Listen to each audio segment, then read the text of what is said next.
Keith Emerson. I've got a lot of classical influences really, and Shostakovich. Greg Lake. Our music seems to go by so fast, you know, I mean, you're totally bound up. Carl Palmer. We do what we do, you know, and it comes out pretty diverse at times. I mean, we're an original band. I mean, that's all I can say about that.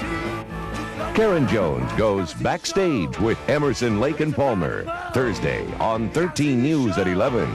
Working in the spirit of Hampton Roads.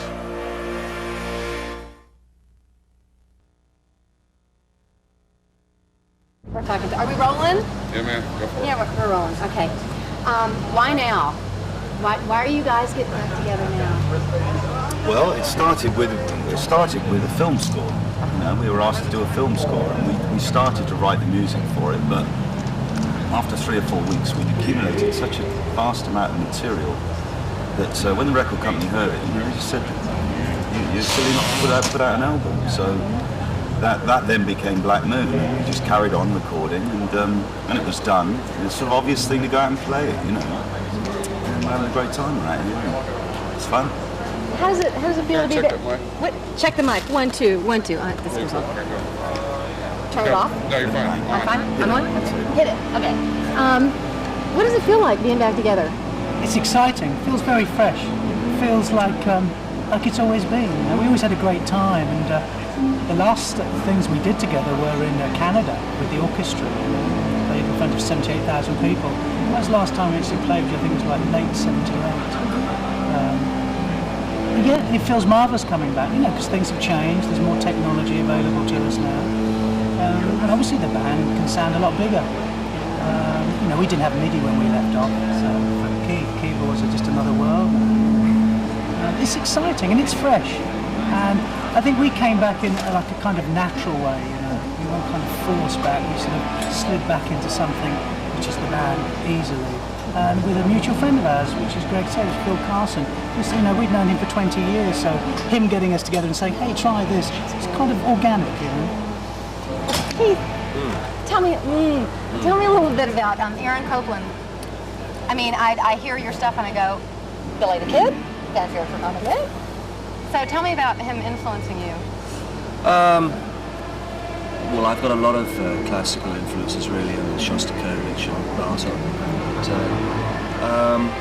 I've always admired composers that look to their own heritage to get inspiration for their music.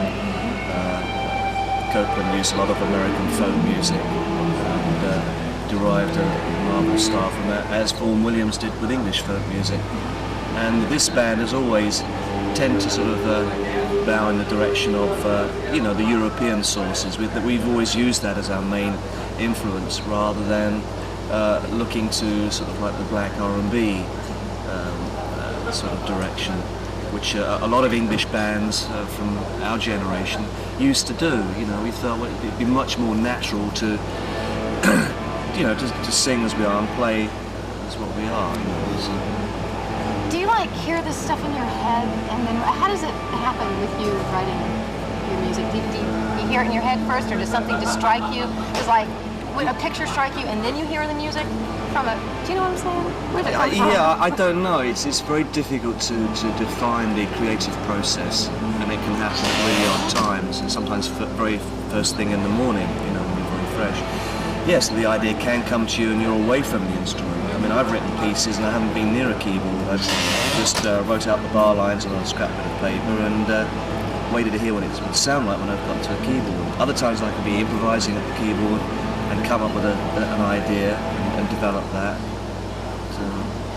The lyrics for Paper Blood. Tell me, Keith. Well, the lyrics of Paper Blood came about by, I was driving in my car one day and I pulled up at a set of lights, and on the right of me there was a chauffeur-driven car with a dog in the front, and nothing else, just the dog, you know. And on the left of me was this poor guy picking food out of a trash can, and it was just a ridiculous picture, you know, one guy on one side with nothing, and then this dog being chauffeur-driven. And it just struck me then that money's like blood, you know, and it's also paper. So there came the title, Paper Blood, and it just struck me as a nice title for a song. Sounds like Las Vegas. It does, it's a bit like Vegas, yeah. Could have been. when I hear popular songs, some are obviously written for the head, like fusion jazz is strictly head stuff. And then there's other stuff that's written strictly to the heart.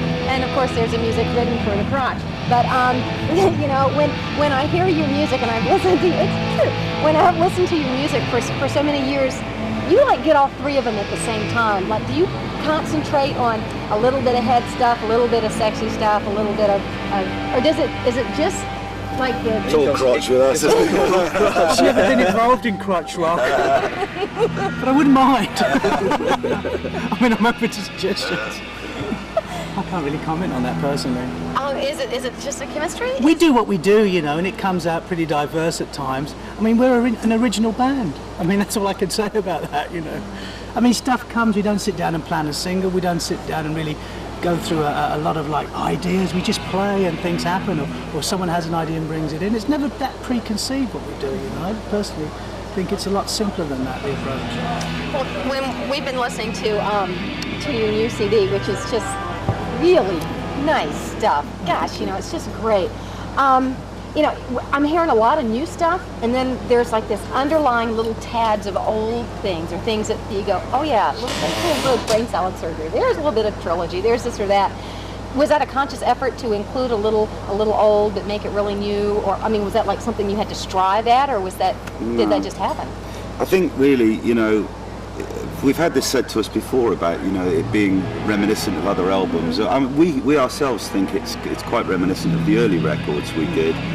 But apples never fall far from the tree. I mean, it's who we are. We're the same band that made all those records, and it's kind of only natural that the same elements are contained within the record. So, you know, there'll be an acoustic song on there, and Keith will be always involved in classical pieces, and so that's why it's like it is. I think it's just being faithful to the style that we have, you know, which, as Keith pointed out, it's a European style of music, and it's unusual really, because most rock music is black or blues influenced. So that's perhaps the difference with the LP. It wasn't a conscious thing. It wasn't a conscious thing to say, like, we're going to make this sound like this album or whatever. But I do remember after we'd actually recorded Black Moon, and I listened to the introduction, I said, yeah, that sounds a bit like Trilogy, you know. But it's only after we'd done it, and we went, oh yeah, that's right. But we said, well, that's not a bad thing, you know. It wasn't a conscious thing. I haven't heard it for years. Let's play it again. Well, when you're in your, like, I look at it as a space pod, you know. Do you just like? Do you even know the audience is there? I mean, you're like really surrounded by all your stuff. Do you just like lose yourself, or do you really pay attention to the audience? Totally lost. No, you are aware of the audience. How does it feel? You're aware of the audience's reaction to a solo, you know, and if something works, and you know you're on the right footing, you know. That's one of the great things here in America. The audiences do participate, you know, in the show. They know when to clap. European audiences have notoriously been famous for being a little reserved, you know, not always clapping. Maybe it's because, like, you know, jazz started in this country, and that kind of freedom in music has always been there. And the freedom to express oneself, i.e. through clapping and whatever, it's great at rock concerts because it really helps musicians, you know. It makes you feel at home when you're there playing. I've heard that that when musicians are on stage, that they have conversations, they have dialogue, they even have arguments sometimes, and it's all done through your music. Do you guys find yourself almost talking to each other through your music? I've had a lot of American musicians say that. I'm not that cosmic myself. I think our music seems to go by so fast, you know. I mean, you're totally bound up in what you're playing, and You haven't got time to argue. You haven't got time to argue. It's one thing is going on, and the next thing's on you all the time. So no, not really. You talked about a film score for this album. Yeah. Is the film score going to happen? I mean, I don't know. It got shelved at the time. You know, we went on and just made the record, possibly. I mean, the reason for that, one of the things the LP never did collectively, Keith did it on his own, but we never ever got involved in a film score as a band. Greg singing the title track and all that kind of stuff. So it seemed such a good idea. That's why we were all so interested at the very beginning, you know, to come back and talk about that. And of course then it led on to making the Black Moon album. But yeah, I think it's something that we would still like to do. I mean, I personally would, because I've never ever done one.